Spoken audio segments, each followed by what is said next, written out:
Bonjour à toutes et à tous, vous êtes bien dans Faites une pause, votre magazine hebdomadaire sur RCF Sarthe.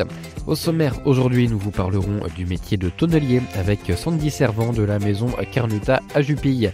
Nous ferons notre retour à la librairie Tuard pour la sélection coup de cœur d'Anne-Sophie Tuard de ce mois de février. Puis les amoureux seront à l'honneur pour les sorties de la semaine en Vallée du Loir. Allez, on démarre donc cette émission par une mise en tonneau. Nous voici à nouveau à Jupille, en compagnie de Sandy Servant, responsable développement culturel de la maison Carnuta. Bonjour Sandy. Bonjour. Alors le mois dernier, vous nous parliez du métier de sabotier et aujourd'hui vous nous présentez un nouveau métier lié au bois, celui de tonnelier. Oui, tout à fait. Je voulais aborder le métier de tonnelier. Alors c'est vrai que ça fait un petit peu le pendant avec le sabotier parce que le village de Jupille, il est vraiment reconnu pour le métier de sabotier. Mais aujourd'hui, les plus beaux chênes de la forêt de Bercé partent pour la tonnellerie. Donc on a un petit peu le passé et le futur par ces deux métiers-là. C'est vrai que la forêt de Bercé, il faut savoir qu'elle est connue dans le monde entier, alors plutôt sous le nom même de forêt de Jupille, pour la qualité de son bois et notamment pour les arômes que le bois va donner au vin. Donc on a beaucoup de tonneliers qui viennent se fournir en forêt de Bercy. Alors je vais vous poser la même question que pour les sabots le mois dernier. Comment est-ce qu'on fabrique un tonneau cette fois-ci ? Eh ben oui, alors pour fabriquer un tonneau, il y a beaucoup d'étapes. Donc dans un premier temps, une fois que notre bois, nos grumes, elles ont été coupées en forêt, elles vont partir chez le mérandier avant d'aller chez le tonnelier. Alors le mérandier, c'est celui qui va en fait fendre le bois. Donc parce que c'est vrai que le bois de tonnellerie n'est pas scié, mais il est bien fendu. Donc il va fendre les morceaux de bois pour en extraire des sortes de petites planchettes. Et ces petites planchettes, c'est ce qu'on appelle des mérins. Et donc en fait, c'est juste un petit morceau de bois brut, mais qui va donner par la suite une douelle. Alors voilà, dans un tonneau, on a des douelles. Les douelles, c'est un morceau de bois qui va être travaillé. Mais avant qu'il soit travaillé, il s'appelle un mérin. Voilà, il est assez brut. Et donc le mérandier, lui, va vraiment façonner ces tout petits morceaux de bois. Qu'ensuite il va pouvoir livrer à la tonnellerie. Là, on va les laisser sécher pendant à peu près 2 à 3 ans en plein air, puisque là, voilà, il faut que le bois il soit lavé un petit peu par les intempéries. Et à partir de là, on va reprendre nos morceaux de mérin et on va les façonner pour qu'ils deviennent une douelle. Et donc là, pour les façonner en douelle, alors elles vont devenir légèrement concaves et puis aussi on va avoir les extrémités qui vont être un peu moins larges que le milieu. Si vous regarderez un tonneau, vous verrez que la partie du milieu est toujours plus large que les bords. Donc on va façonner ces douelles. Une fois que les douelles elles sont façonnées, on va les sélectionner. On va à peu près en prendre 25-30 douelles pour fabriquer un tonneau. Alors un tonneau, voilà, de taille, on va dire qu'il fait à peu près un peu plus d'1 mètre de hauteur. Et puis on va assembler toutes ces douelles-là et on va faire ce qu'on appelle le cintrage. Donc c'est-à-dire que là on va le mettre un petit peu sous étuve. C'est-à-dire que nos douelles, on va avoir besoin de les mettre un petit peu à l'humidité pour leur donner la forme qu'on connaît au tonneau, pour pouvoir y passer, vous savez, les cercles. Ces cercles-là, qui serrent très très bien le tonneau. Pour ça, il faut qu'on ramollisse un petit peu, en mettant sous étuve ces morceaux de bois pour qu'on puisse leur donner cette forme un petit peu arrondie, galbée qu'a le tonneau. Et une fois qu'on a pu y mettre ces cercles-là, que le tonneau ressemble un petit peu à la forme qu'on lui connaît, on va les faire chauffer. Donc là, la chauffe, c'est l'étape la plus importante puisque c'est ce qui va donner toutes les arômes au tonneau et donc au vin. Et donc ça, la chauffe, ça va vraiment dépendre à la fois d'où vient le bois, ça va dépendre aussi de ce qu'on va y mettre à l'intérieur, quel type de vin, et puis aussi de l'acheteur du tonneau puisqu'il y a chaque acheteur va avoir des goûts particuliers qu'il va vouloir donner à son vin. Et donc, lui aussi va pouvoir donner quelques consignes, on va dire, supplémentaires au tonnelier pour cette chauffe-là. Et puis la chauffe, c'est ce qui ça va vraiment révéler les arômes. Donc, c'est la phase vraiment la plus importante. Et puis une fois qu'il est chauffé, on va lui mettre le fond et puis le dessus, et puis on va le poncer, on va le graver, on va le tester aussi pour pas qu'il y ait de fuite, et à partir de là, ensuite, il va pouvoir être conditionné pour partir dans le monde entier, ou après, forcément chez nous. Alors, il est beaucoup utilisé, par exemple, dans le Bordelais ou dans la région du Cognac pour le bois de Bercé, par exemple. Voilà un petit peu toutes ces grandes étapes de façon assez synthétique. Oui, en tout cas, il faut beaucoup de temps et de patience pour fabriquer un tonneau. Mais du coup, pour son utilité, est-ce qu'il ne sert qu'à conserver le vin ou est-ce que le tonneau a aussi une autre utilité? Alors, il va surtout servir à faire vieillir le vin, parce que du coup, en le faisant vieillir, c'est là où du coup les arômes, le bois va transmettre des choses. Il va vraiment y avoir un échange en fait entre le liquide et le bois. Donc c'est vraiment quand même une technique de le faire vieillir dans les tonneaux de bois. Et après, il y a des vignobles où on va pas forcément faire vieillir le vin. C'est vrai que la région, par exemple, des Pays de la Loire, on n'a pas forcément des vins qui vieillissent comme le Bordeaux. Donc là, le tonneau, il va plutôt être utilisé comme un contenant. Donc simplement, voilà, pour stocker le vin. Mais là, on va utiliser des tonneaux qui sont plus vieux, dont les arômes ne sont plus trop là, parce qu'on n'a pas besoin justement d'apporter ces goûts, ces arômes supplémentaires. Mais ils vont, voilà, c'est vraiment leur principal usage, de servir pour faire vieillir ou pour contenir un liquide. On va pas forcément les utiliser trop pour autre chose. Et des artisans tonneliers, il y en a encore dans la région? Alors nous, il y en a pas non plus dans le secteur. Alors on n'est pas forcément, nous on fournit le bois, mais on n'est pas forcément une région où on fabrique les tonneaux. Curieusement, le bois, voilà, va plutôt finalement partir dans des régions. Donc là, la Méranderie, par exemple, il y en a beaucoup dans le Limousin, ces régions quand même aussi où il y a aussi de la forêt. Et après, les tonnelleries, ça va être beaucoup dans les régions où il y a le vin, comme le Cognac, le Bordeaux. On fournit un petit peu moins la Bourgogne parce qu'ils ont déjà une grosse tradition. Ils ont beaucoup de forêts, ils ont beaucoup de tonneliers aussi sur place qu'on retrouve nous moins dans les pays de la Loire. Et puis après, voilà, faut pas oublier que une fois que le tonneau il est fait, il voyage. Il va dans les grandes régions viticoles du monde, l'Australie, le Chili, l'Afrique du Sud. Voilà, c'était vraiment le bois de la forêt de Jupille voyage. Et oui, le bois de la forêt de Jupille va dans le monde entier, Sandy. Avant de se quitter pour aujourd'hui, on en profite puisque Carnuta rouvre ses portes en ce mois de février pour la saison 2024, avec évidemment les vacances qui approchent et donc des animations qui vont arriver aussi. Exactement, tout à fait. C'est vrai que là, c'est la grande ouverture, donc au 10 février. Et bien sûr, pour les vacances scolaires, on vous propose plein d'activités qui vont être très différentes. Donc déjà, ce qu'il faut savoir, c'est que pendant toutes les vacances de février, vous allez pouvoir voir pour la dernière fois l'exposition de Paul Corbineau, donc La forêt, le bois et nous. Et en parallèle, sur les 15 jours, on a décidé de mettre à votre disposition un petit peu partout dans le musée des jeux en bois géants, voilà, un puissance 4, un molki, etc., pour que voilà, on puisse s'amuser en famille durant toutes ces vacances. Et puis également, on aura la chance d'accueillir, alors on avait déjà eu Jacques Garanger qui était venu nous voir en 2023, qui lui va nous montrer un petit peu comment on peut connaître l'âge d'un cerf, parce que c'est en observant leur mâchoire qu'on peut le faire. Et donc il va nous expliquer un petit peu tout ça, nous apprendre à observer la dentition d'un cerf pour nous apprendre à connaître son âge.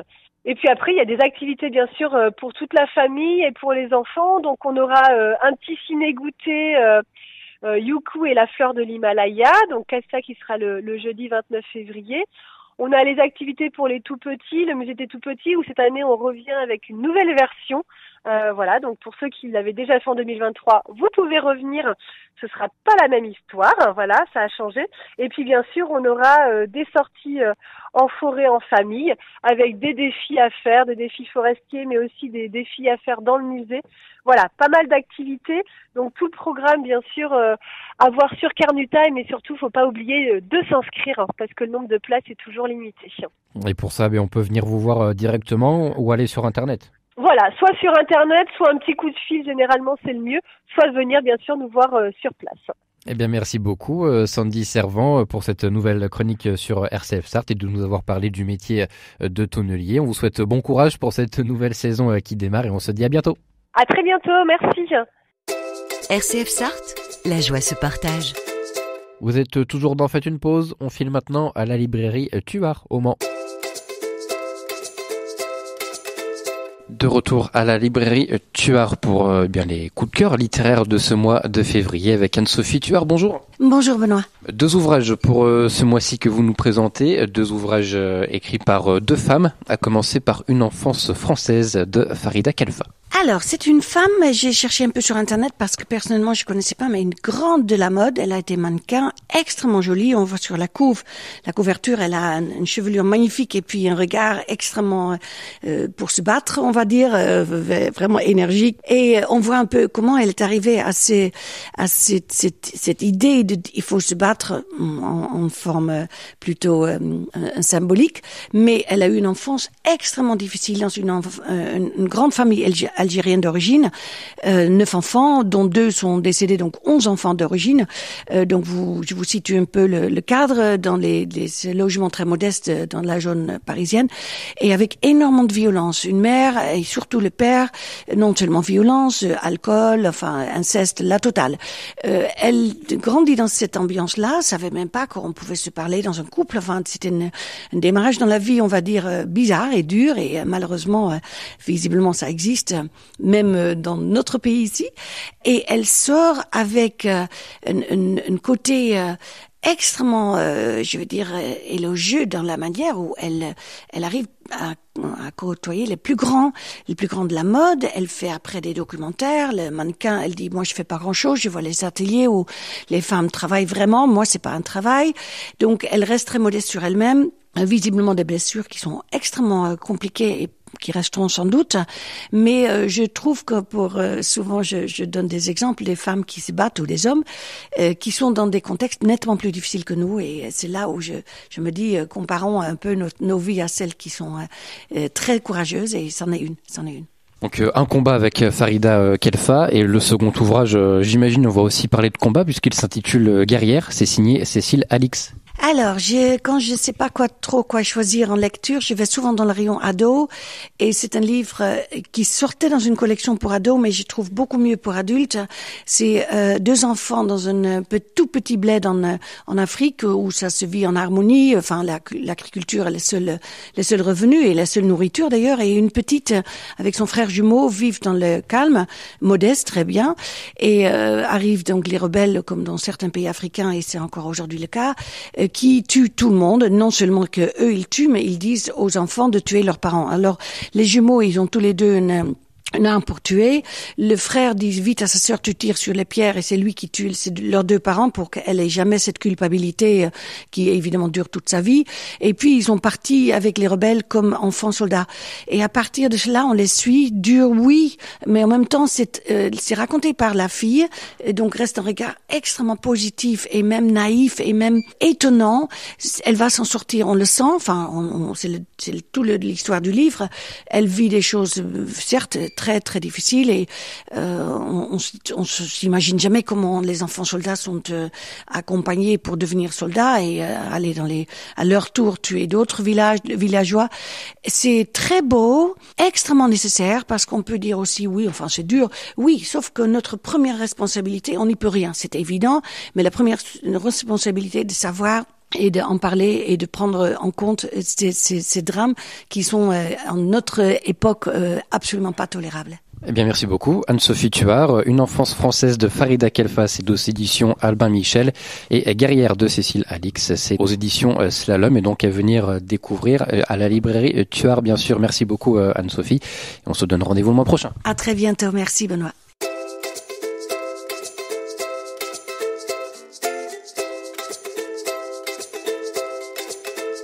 Merci d'être avec nous aujourd'hui dans Faites une pause. On termine cette émission avec quelques idées de sortie à faire pour les amoureux à la Saint-Valentin.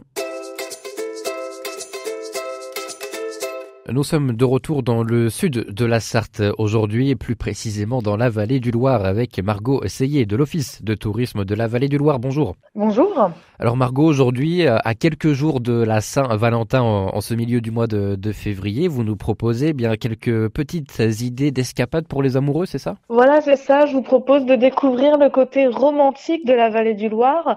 On sait bien que donc c'est une destination qui plaît pour son côté artistique et qui lui donne un ton aussi remotique et bucolique. Et pour commencer, je vous emmène du côté de la Charte-sur-le-Loir, plus précisément à Pont-de-Bray, pour retrouver le restaurant au jardin avec le chef Michael qui vous propose des cours de cuisine le jeudi et le mercredi. Et pour fêter la Saint-Valentin, il vous invite le jeudi 15 février à découvrir et à confectionner un menu autour de la Saint-Valentin. Et si donc il y a d'autres souhaits de repas à partager ou de cours de cuisine à partager à deux, non pas en mois de février mais bien après, n'hésitez pas à vous rendre sur son site internet pour regarder tout son programme et à le contacter aussi pour avoir quelques idées de sortie. Et vous proposez aussi quelques idées de balades romantiques en lien évidemment avec les circuits de randonnée du territoire de la vallée du Loir. Exactement. Après le confort, on va un peu faire de sport avec une balade romantique. Cette fois-ci, on vous invite à partager un beau moment au cœur de la nature et à redécouvrir le patrimoine de la vallée du Loir. Alors, vous pouvez prendre option pour découvrir cette magnifique forêt de Bercé qui est aussi pleine de contes enchantés, vous permettra une belle balade. Ou sinon, vous dirigez vers les marais de Bazouges-Crest-sur-Loire ou bien aller du côté d'Ivry-le-Paulin, Montreuil-le-Henri, Montval-sur-le-Loir. Toutes ces randonnées ont été sélectionnées pour la qualité du balisage et puis pour leur intérêt aussi patrimoine, nature. Alors, elles vont de 8 à 30 km et elles vous permettent de faire une belle balade en toute quiétude en suivant le balisage qui est revu chaque année. Donc, n'hésitez pas à vous rendre dans nos bureaux d'accueil pour découvrir ce nouveau coffret Topo Guide des 45 plus belles randonnées en Vallée du Loir qui est en vente au prix de 20 €. Petite question piège, quel est le cachet romantique de ces balades du coup? En fait, c'est selon les appréciations. Si vous allez du côté d'Aubigny-Racan, voilà, retrouver toute l'histoire de la Dame de Racan. Vous allez aussi avoir aussi de très beaux paysages qui vont vous permettre de laisser peut-être des envolées à des poètes, retrouver un peu les esprits de Ronsard ou de Rabelais qui étaient venus dans cette belle vallée du Loir et qui ont écrit de beaux textes. Donc, retrouver cet intérêt-ci.